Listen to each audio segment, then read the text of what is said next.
शिवाय, आप सबका स्वागत है मेरे चैनल पे। आज हम बात करेंगे कुंभ राशि की साढ़े साती पे। अगर आपकी लगन कुंडली में चंद्रमा 11 नंबर की राशि में है या एक्वेरियस साइन में है तो आपकी कुंभ राशि है और ये वीडियो आपके लिए ही है। आप सबसे मेरी रिक्वेस्ट है कि वीडियो को सब्सक्राइब कर लीजिए, जिससे कि आगे फ्यूचर में जो भी वीडियोस आती रहेंगी उसका अपडेट आप लोग को मिलता रहेगा। वीडियो स्टार्ट करने से पहले ये जान लेते हैं कि साढ़े साती एक्चुअली है क्या। साढ़े साती मीन्स 7.5 साल किसके? शनि देवता के। जो सारे प्लैनेट्स होते हैं उन सब का जो ड्यूरेशन होता है ट्रेवल करने का पूरे चक्र को, वो डिफरेंट होता है। ऐसे ही जो शनि देव हैं उनका पूरा एक सर्कल कंप्लीट होता है 30 ईयर्स में।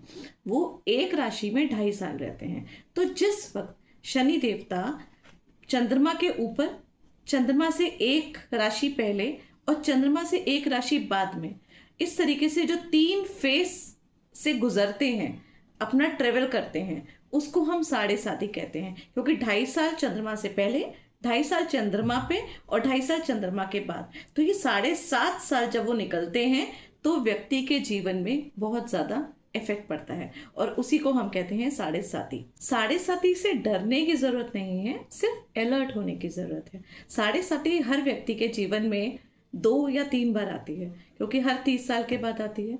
तो आप ऐसे ही कैलकुलेट कर लीजिए कि 30 साल के बाद किस तरीके से आएगी।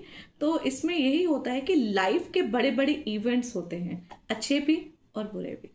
कहा जाता है ना कि सुख दुख उतार चढ़ाव ये सब ग्रहों का ही खेल है।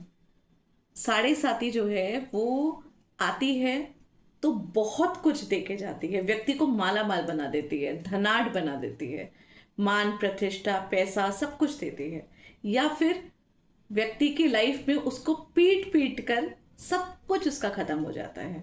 तो साढ़े साती जो है वो आती है, लेकिन क्या करते हुए जाती है? या तो वो माला माल कर देती है तो व्यक्ति के पास काफी कुछ हो जाता है, या फिर उसको पीट पीट के, जिस तरीके से सोने को पीट पीट के सोना निखरता है, वैसे ही हर व्यक्ति का जो व्यक्तित्व है वो और ज्यादा निखर के आता है उसकी साढ़े साती के बाद। वो और गंभीर हो जाता है और ज्यादा मैच्योर हो जाता है, चीजों को और अच्छी तरीके से समझने लगता है। कुंभ राशि वालों, आप देखिए आज की डेट में चारों तरफ, और उसके बाद ये देखिए कि कौन कौन लोग हैं जो अभी तक आपके इस साढ़े साती के जो 5 साल थे उसमें आज भी आपके साथ खड़े हैं। क्योंकि ये तो डेफिनेट है कि बहुत सारे रिश्ते आपके टूट चुके होंगे, बहुत सारी प्रॉब्लम्स आपकी लाइफ में आई होंगी, बहुत सारी चीजें आप लोगों ने खोई हैं इस 5 साल में। लेकिन जो लोग खड़े हैं ना आपके साथ अभी भी, वो ही आपके असली अपने लोग हैं। साढ़े साती यही बताती है। साढ़े साती आपको तरीका बताती है कि जीवन को कैसे जीना है। साढ़े साती आपको ये बताती है कि एक्चुअली आपके जीवन का क्या महत्व है, आप क्यों पैदा हुए हैं, आपको क्या चीज करनी है, आपकी लाइफ का क्या उद्देश्य है, ये सब साढ़े साती आपको बताती है। कुंभ राशि वालों का 3rd फेज अब स्टार्ट होने वाला है। 29 मार्च 2025 को कुंभ राशि से शनि देव जो है वो ट्रेवल करके मीन राशि में जाएंगे, मतलब पाइसेन राशि में जाएंगे। तो पाइसेन राशि में जब कुंभ राशि से जाएंगे शनि देव, तो कुंभ राशि वालों का 3rd फेज ऑफ साढ़े साती स्टार्ट होगा। और फाइनली ये 3rd फेज ऑफ साढ़े साती, जिसका बहुत ज्यादा वेट हो रहा था पिछले 5 साल से, जितना आपको नुकसान हुआ है पैसों से, रिश्तों से, मान प्रतिष्ठा से, वो सब चीजों का अब आपको आराम मिलेगा। ये सब चीजें धीरे धीरे आपके पास सब वापस आ जाएंगी। साथ में हम ये भी कह सकते हैं कि एक्चुअली जो चीज पता चलेगी, क्योंकि साढ़े साती का 3rd फेज हमेशा देके जाता है, लेकिन आपकी कुंडली में शनिदेव कहाँ बैठे हुए हैं? किसी शत्रु ग्रह से पीड़ित तो नहीं है, कहीं नीच के होके तो नहीं बैठे हुए हैं, किसी ऐसे घर में तो नहीं बैठे हुए हैं, वो आपकी कुंडली देख के ही आइडिया लग पाएगा। तो अपनी कुंडली को दिखाइए। अगर आप अपनी कुंडली के कंसल्टेशन लेना चाहते हैं तो नीचे दिए गए नंबर पे आप मुझसे संपर्क कर सकते हैं और अपनी कुंडली का विश्लेषण करा सकते हैं और जान सकते हैं कि साढ़े साती का इफेक्ट एक्चुअली आपकी लाइफ में क्या पड़ने वाला है। अब कुंभ राशि जो है वो शनि देव की अपनी खुद की राशि है, क्योंकि कुंभ राशि वालों के लॉर्ड जो हैं वो सैटर्न ही होते हैं। तो ये लोग कैसे होते हैं? बहुत मैच्योर होते हैं, कर्मठ होते हैं, काम से कभी भी पीछे नहीं हटते हैं। और शनि देव भी तो यही चाहते हैं। साढ़े साथी में शनि देव ने यही देखा कि आपके अंदर कितनी पेशेंस थी, सारी प्रॉब्लम्स के बाद भी आप अपने काम को करते रहे और बस उसी तरीके से अपने कर्मों को करते रहिए। और देखिएगा साढ़े साथी का थर्ड फेज शनि देव, क्योंकि शनि देव की प्रिय राशि है ये, वो बहुत कुछ आपको देके जाएंगे। इतना अनएक्सपेक्टेड चीजें आपको मिलेंगी कि आप सोच भी नहीं सकते। पराशर ऋषि बोलते हैं ना, शनि देव कौन है? कर्माधिपति, कर्मों के देवता। तो बस कुछ नहीं है, अपने कर्मों को अच्छा रखिए, कर्म करते रहिए, अच्छे कर्म करते रहिए और देखिएगा ना फिर शनि देव कितना आपको बेनिफिट देने वाले हैं। एक और बात है, ये नियम है साढ़े साथी का। साढ़े साथी में जो स्टार्टिंग का फर्स्ट ईयर होता है उसमें शनि देव सामने से आ रहे होते हैं। तो जब वो फ्रंट से आ रहे होते हैं तो अताह दुख देते हैं, अताह पीड़ा होती है। व्यक्ति की लाइफ में फाइनेंशियल दिक्कत होती है, प्रोफेशनल प्रॉब्लम होती है, रिलेशनशिप में प्रॉब्लम्स आती हैं, बहुत सारी दिक्कतें आती हैं। उसके बाद जो मिड फेस होता है, जब वो चंद्रमा के ऊपर होते हैं तो वो साथ में होते हैं, तो उस समय मानसिक पीड़ा होती है, कंफ्यूजन क्रिएट हो जाता है, व्यक्ति का दिमाग काम नहीं करता है, वो स्टबन हो जाता है। और कई जगह क्योंकि उसका इतना लॉस पिछले वाले फेस में हो चुका होता है कि वो अपने आप को संभाल नहीं पाता है। और उसको जब जब ये सेकेंड फेज खत्म होने लगता है तो धीरे धीरे उसके अंदर एक सुधार आना शुरू होता है। और जो थर्ड फेज होता है ना साढ़े साथी का, वो शनिदेव का बैक है, वो जा रहे होते हैं। और शनि देव जो है वो जा रहे होते हैं और लक्ष्मी माता आ रही होती हैं। तो जैसे ही थर्ड फेज व्यक्ति का समाप्त होता है तो क्या होता है? अपार धन की प्राप्ति होती है। तो कुंभ राशि वालों, शनि देव जो हैं अब थर्ड फेज में आने वाले हैं। कब? 29 मार्च के बाद से। और अब क्या होगा? आपके पास अपार धन आएगा, मान प्रतिष्ठा होगी। साढ़े साथी से पहले जैसा आपका व्यक्तित्व था ना, आपके पास सब कुछ था, आप खुश थे, आपकी बातें, आपके बोलने से बहुत प्रभाव पड़ता था लोगों को। वो सब चीजों का इफेक्ट जो आप लोगों ने फेस किया पिछले 5 साल से, अब वो खत्म होगा। अब जैसे ही साढ़े साथी में शनि देव जब हैं आपके दूसरे भाव में आएंगे, तो दूसरा भाव किस चीज का होता है? वाणी का होता है। दूसरा भाव कुटुंब का भी होता है। दूसरा भाव हमारा खाने पीने का भी होता है, हमारे बैंक बैलेंस का भी होता है। तो फाइनेंशियली गेन्स होंगे, आपका बैंक बैलेंस जो है वो बढ़ना शुरू होगा, पैसा आना शुरू हो जाएगा, आपकी वाणी जो है उसका प्रभाव लोगों पे पड़ना शुरू हो जाएगा। खाने पीने का आपको लेकिन ध्यान रखना पड़ेगा, क्योंकि ये देखिएगा साढ़े साथी अभी आपकी खत्म नहीं हुई है। साढ़े साथी का थर्ड फेज स्टार्ट हो गया जो कि बेनिफिट देने आया है, लेकिन वो बेनिफिट आपको लेना होगा। अपने कर्मों को खराब मत करिएगा, नहीं तो वो बेनिफिट नहीं होगा, वो आपका नुकसान होगा। और उसके साथ आपकी वाणी जो है उसका बहुत ध्यान भी आपको रखना पड़ेगा। ऑल्दो अब आपकी बातों का प्रभाव पड़ेगा, लोग आपकी बातें सुनेंगे। आपके कुटुंब में जो मिसअंडरस्टैंडिंग थी, जो पिछले 5 साल से चल रही थी, अब वो चीजें खत्म होनी शुरू होंगी, क्योंकि दूसरा भाव कुटुंब का भी होता है। तो शनि देव आपको बहुत कुछ देने के लिए बैठे हैं और बहुत सारी चीजें आपको देंगे। शनि देव यहाँ पे दूसरे भाव में बैठ के अपनी तीसरी दृष्टि से चतुर्थ भाव को देखते हैं। तो चतुर्थ भाव जो होता है वो हमारी माँ का होता है, चतुर्थ भाव वाहन का होता है, प्रॉपर्टी का होता है। तो आपको प्रॉपर्टी से रिलेटेड बेनिफिट होगा, लेकिन आपको अपनी मम्मी की, अपनी मदर की जो है वो सेहत का ध्यान रखना पड़ेगा। उनकी हड्डियों में पेन हो सकता है, उनको बैक में प्रॉब्लम हो सकती है, तो आपको उनकी हेल्थ का ध्यान रखना पड़ेगा। अपनी भी मानसिक, क्योंकि ये चंद्रमा का घर है, तो कहीं ना कहीं प्रॉफिट तो आपको होना है, क्योंकि साढ़े साथी पूरी कंप्लीट नहीं हुई है, खत्म नहीं हुई है, लेकिन साथ साथ थोड़ा बहुत तो साढ़े साथी का प्रभाव रहेगा ही रहेगा।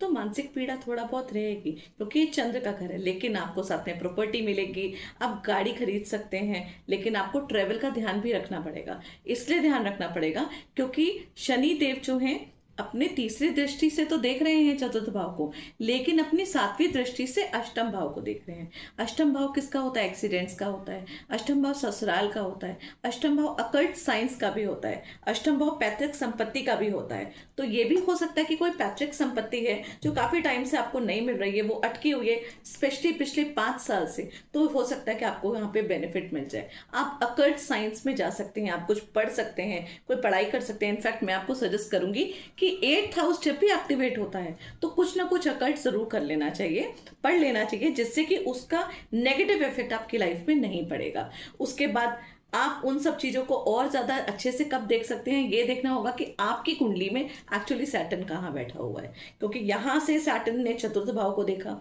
यहाँ बैठा हुआ दूसरे भाव का सैटर्न ने अष्टम भाव को देखा, तो दोनों चीजों के रिलेटेड आप ये कह सकते हैं कि प्रॉपर्टी से रिलेटेड आपको बेनिफिट हो सकता है। जो प्रॉपर्टी डीलर्स हैं तो पिछले 5 साल से उनको उस तरीके का प्रॉफिट या गेन नहीं हो रहा है जितनी वो मेहनत कर रहे हैं, तो अब ये आप देखिएगा 29 मार्च के बाद से आपको उस पॉजिटिवली जो प्रभाव है वो पड़ना शुरू हो जाएगा। उसके बाद शनि देव दूसरे भाव में बैठे हुए अपनी 10वीं दृष्टि से कहाँ देख रहे हैं, 11वें भाव को देख रहे हैं। 11th हाउस होता है हमारे गेन्स और प्रॉफिट का। तो आप ये देख लीजिए कि शनि देव जो हैं वो दूसरे भाव में धन के भाव में बैठे हुए क्या क्या देना चाह रहे हैं हमको। धन के भाव में बैठे हुए वो देख रहे हैं दशम दृष्टि से 11वें भाव को, gains and profit, gains and profit होगा और बैंक बैलेंस आपका इंक्रीज होगा। वहां से बैठे हुए आपके चतुर्थ भाव को देख रहे हैं, क्या होगा, प्रॉपर्टी मिलेगी या प्रॉपर्टी आपकी बिक भी सकती है। जो आप बेचना चाह रहे होते हैं काफी टाइम से, उससे भी आपको बेनिफिट मिलेगा। उसके बाद आपके अष्टम भाव से आपकी पैतृक संपत्ति से रिलेटेड भी आपको बेनिफिट मिल सकता है। तो यहाँ पे बैठे हुए शनिदेव आपको बहुत सारी चीजें देने जा रहे हैं और उन सब चीजों के लिए आप लोग प्रिपेयर्ड रहिए। सो ओवरऑल अगर आप देखा जाए तो कुंभ राशि वालों, आप लोग बहुत अब आप बेफिक्र रहिए। काफी टाइम से आप लोगों ने इस चीज का वेट किया है, बहुत सारे दुख झेले भी हैं आपने पिछले 5 साल से। ये देखिएगा कि जितनी जितनी चीजें आपने खो दी है ना, चाहे वो प्रॉपर्टी से रिलेटेड हो, चाहे वो पैसों से रिलेटेड हो, चाहे वो रिलेशनशिप से रिलेटेड हो, चाहे वो मान प्रतिष्ठा हो, आपका प्रोफेशन हो, या हो सकता है कि बहुत टाइम से पिछले 5 साल से आप कोशिश कर रहे हैं और आपको प्रमोशन नहीं मिल रहा है, आप कहीं ट्रांसफ़र करना चाहते हैं, आपको वो चीज़ नहीं मिल रही, ये सब चीज़ें होंगी, आपको वो सारी चीज़ें मिलेंगी। जो जो चीज़ें आपसे खोई हैं, जो जो चीज़ें आपसे गई हैं, आप समझिए कि सूद समेत आपको वापस मिलेगा। लेकिन बस इतना ही है कि अगर कोई आपका अपना चला गया है, वो चीज़ आपको नहीं मिलेगी, वो नहीं आ सकती। साढ़े साथी में ऐसा देखा गया है कि बहुत बार आपके अपने भी आपको छोड़ के चले जाते हैं, क्योंकि साढ़े साथी में व्यक्ति को कष्ट भी मिलता है, साढ़े साथी में सुख दुख सब मिलता है। साढ़े साथी में एक्चुअली शनि देव जो हैं वो आपको आपके जीवन का क्या उद्देश्य है वो बताने के लिए और आप अपने जीवन में क्या करेंगे ये चीज़ बताने के लिए आते हैं। तो साढ़े साथी आनी भी बहुत ज़रूरी है, क्योंकि तभी व्यक्ति को पता चलता है कि एक्चुअली उसको अपनी लाइफ में क्या करना है, उसको कितना डाउन टू अर्थ रहना है, उसको किस तरीके से सारी चीज़ें करनी है। लेकिन एक और बात है कुंभ राशि वालों को मैं बोलूंगी कि खुश तो होना है आपको, क्योंकि अब आपका थर्ड फेज स्टार्ट हो रहा है जो कि आपको बेनिफिट ही देगा। मैं नहीं बोलूंगी कि आपको माला माल कर देगा, लेकिन ये बात बिल्कुल ठीक है कि अगर आपकी कुंडली के शनिदेव अच्छी स्थिति में बैठे हैं तो ये थर्ड फेज आपको बहुत फायदा करके जाएगा। अगर आपकी कुंडली के जो शनिदेव हैं वो अच्छी स्थिति में नहीं बैठे हैं तो भी ये न्यूट्रल रहेगा, बट अब बुरा नहीं होगा कुछ भी। जितना वो कहते हैं ना दुख था वो सब अब खत्म हो जाएगा, लेकिन उसके साथ साथ कुछ और चीज़ों की भी सावधानी रखनी पड़ेगी, क्योंकि जैसे शनिदेव 29 मार्च को पाइसन राशि में जा रहे हैं तो वहां पे मीन राशि में ऑलरेडी राहुदेव बैठे हुए हैं। राहुदेव वहां से, राहुदेव जो है वो वक्री चलते हैं, तो शनिदेव पहुंचेंगे मीन राशि में और राहुदेव वहां से जाएंगे कुंभ राशि में, लेकिन वो जाएंगे 18 मई को। तो ये एक पीरियड होगा 30 मार्च से लेके 18 मई तक का। इस टाइम आपको बहुत ज्यादा सावधानी रखनी है, क्योंकि राहु और शनि दोनों जो हैं वो मित्र नहीं है। बहुत सारे लोग राहु शनि की युति से डरते हैं कि राहु और शनि की युति है कुंडली में तो ये प्रॉब्लम होगी। ऐसा कुछ नहीं है। राहु को और शनि को दोनों को समझने की जरूरत है। सारे जितने भी ग्रह हैं ना, अगर आप उन ग्रहों को समझ लें कि एक्चुअली ग्रह किस लिए हैं, वो आपके उस हाउस में क्यों बैठे हुए हैं या वो आपसे क्या चाहते हैं, अगर आप उनके हिसाब से चलें तो आपकी लाइफ में कोई प्रॉब्लम नहीं आने वाली है। जो राहु है वो क्या है, हाथी है, और शनि देव जो हैं, अगर आपको पता होगा ये कहानी कि रावण के चंगुल से शनि देव को हनुमान जी ने बचाया था। तो हनुमान जी जो हैं वो, उनके जितने भी उपासक हैं उन सब पे शनि देव की बहुत ज्यादा कृपा रहती है। और शनि देव जो हैं वो क्या करेंगे, जितने भी हनुमान चालीसा करने वाले लोग हैं, जितने भी हनुमान जी के उपासक हैं, उन सब चीजों पे थोड़ा सा रहम करते हैं, उन सब चीजों को बहुत ज्यादा नुकसान नहीं पहुंचाते हैं। और राहु जो है वो हाथी है, और हाथी को कौन कंट्रोल करता है, हाथी को कंट्रोल करता है महावत। महावत कौन है, मंगल। मंगल कौन है, हनुमान जी। तो ये देखिए कि अगर राहु को कंट्रोल करना है तो फिर कौन कंट्रोल करेगा, मंगल कंट्रोल करेगा। और साथ में एक चीज और देखिएगा कि राहु क्या देता है। राहु हर चीज में अता में देता है। शनि क्या है, डिले। शनि क्या है, प्रोफेशन। शनि क्या है, करियर। राहु क्या है, न्यू बिगनिंग। राहु क्या है, इल्यूशन। राहु कहता है अता, extra, extra ordinary, out of the box. Rahu आपको बहुत कुछ दे सकता है। तो हो सकता है कि ये वाला जो पीरियड है ना आपका, ये एक गोल्डन टाइम हो आपके लिए। बाकी आपकी खुद की प्लैनेटरी पोजीशंस पे भी डिपेंड करता है। हो सकता है कि आपकी प्लैनेटरी पोजीशंस जो हैं वो बहुत अच्छी हों इस समय, जिससे कि ये वाला टाइम आपके लिए बहुत अच्छा हो सकता है। लेकिन उसको कैसे और अच्छा करेंगे? शनि का बीज मंत्र करिए, हनुमान जी का चालीसा स्टार्ट कर दीजिए। अगर नहीं करते हैं तो कर दीजिए और हमेशा करते रहिए। वैसे भी कुंभ राशि वालों को शनि देव का बीज मंत्र बराबर बढ़ते रहना चाहिए। शनि मंदिर बराबर जाते रहना चाहिए। और जब भी आप शनि देव के पास जाएं तो वहां पे एक अपराधी की तरह जाएं। वहां पे कोई प्राउड से मत जाएं। शनिदेव क्या करते हैं, आपके घमंड को ही, बिना घमंड के जाएंगे, घमंड को नीचे करके जाएंगे। तो शनिदेव की कृपा आपके पास हमेशा बनी रहेगी। तो आप सर झुका के जाएं, उनसे यही बोले कि जो भी पिछले जन्म, इस जन्म, जाने अनजाने में हमसे जो कर्म हुए हैं, अच्छे बुरे जो भी है, वो आप सोचिए, देखिए और मुझे माफ करिए। मेरे से जो गलती हुई है उन सब चीज़ों के लिए मुझे क्षमा करिए। बस शनि देव के पास जाके आपको सिर्फ क्षमा मांगनी है, उससे ज़्यादा कुछ नहीं करना है। बाकी सब चीज़ें जो है वो उतना मैटर नहीं करती, और करती भी हैं तो आपके बाकी जो आपकी कुंडली में जो प्लैनेट्स कहाँ कहाँ बैठे हुए हैं उन सबको देख के हम कह सकते हैं कि आपको किस चीज़ का दान करना चाहिए, क्या चीज़ रखनी चाहिए। क्योंकि खाली ट्रांजिट के ऊपर हम किसी से भी कोई भी चीज़ का दान नहीं करा सकते। लेकिन साथ में शनिदेव हमेशा कहते हैं सेवा का भाव रखो, डाउन टू अर्थ रहो। अगर आप डाउन टू अर्थ रहते हैं, सेवा का भाव रखते हैं, जो कर्मचारी हैं, जो आपके नीचे जो लोग काम करते हैं, उनके साथ रिश्ते अच्छे बना के रखते हैं, जो भी जितने भी मजदूर हैं उन सब चीज़ों का आप ध्यान रखते हैं, उन लोगों के संग गलत या गलत बिहेव नहीं करते हैं, जितने भी ब्लाइंड स्कूल्स हैं, जितने भी आश्रम हैं ऐसे, वहाँ पे आप अपना कुछ ना कुछ डोनेशन करते रहते हैं, उन लोगों की मदद करते रहते हैं, शनिदेव हमेशा आप पे प्रसन्न रहते हैं। और उसके साथ क्या करना है आपको, हनुमान चालीसा करना है, हनुमान जी की उपासना करिए। सुंदरकांड पढ़ सकते हैं तो बहुत ही अच्छी बात है। अगर आपको लगता है कि सुंदरकांड आप नहीं कर सकते तो कम से कम 7 बार या 11 बार हनुमान चालीसा तो आप स्टार्ट कर दीजिए। नॉन वेजिटेरियन है, ड्रिंक करते हैं, तो स्ट्रिक्टली मैं बोलूँगी आपको ये 1.5 महीने का टाइम तो बिल्कुल भी मत करिए। देखिए, दूसरा भाव मुख का भी होता है, जहाँ से हम कुछ खाते हैं और पीते हैं, और वहाँ दूसरे भाव में कौन बैठे हैं, शनि देव और राहु, जो आपको इतना कुछ शायद देने आए हैं जिसका आपको आइडिया भी नहीं है।